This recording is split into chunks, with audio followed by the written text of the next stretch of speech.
Hello guys! Magandang gabi po sa inyong lahat. Welcome back to my channel, Tax Tutorials for MSME. Kanina, ipinakita ko kung paano mag-file ng BIR Form 0619E for the month of February 2025. Meron na akong tax return and then meron na rin akong tax return receipt confirmation galing sa EBIR form. Now, ready na akong magbayad ng withholding tax. Kailangang i-remit sa BIR.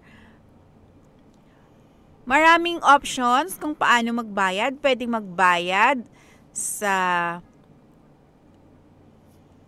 MYEG, sa Maya, sa Union Bank. Dito sa MYEG, kailangang mayroon kang account.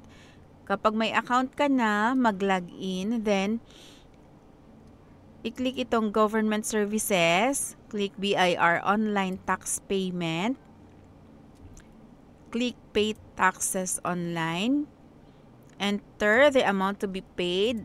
The amount to be paid is 263 and 16 centavos.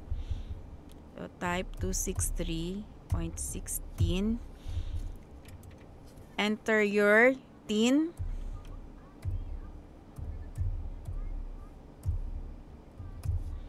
Branch code. Kapag isa lang naman ang iyong business, so ang branch code ay 5 zeros.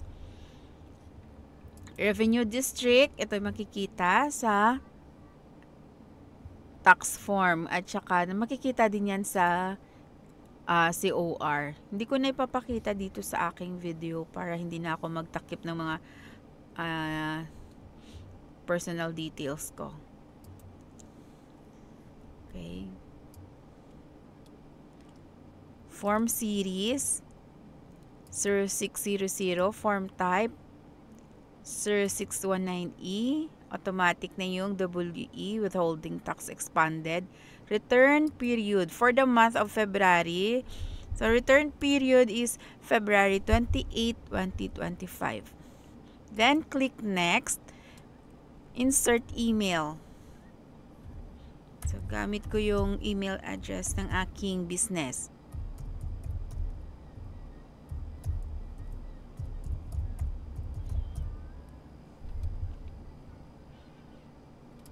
Click next. I-review ang mga details. TIN. Email.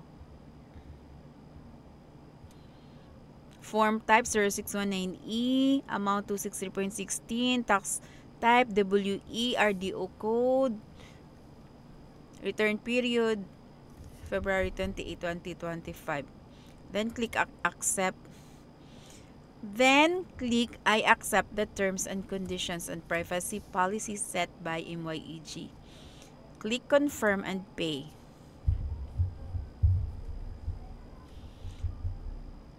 Click e-wallet. Click GCash, MYEG Government. May additional na transaction fee na 20 pesos. Pero okay lang, kaysa naman pumila pa, mamasahe at pumunta sa bangko. Minsan mahaba yung pila, so magtatagal. Dito, hassle-free na yung 20 pesos na transaction fee. Click proceed.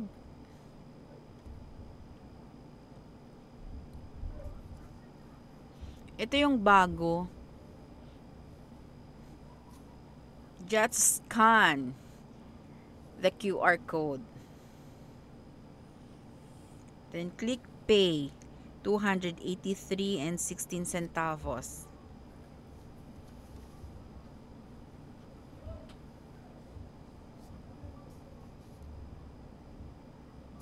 Okay, payment success.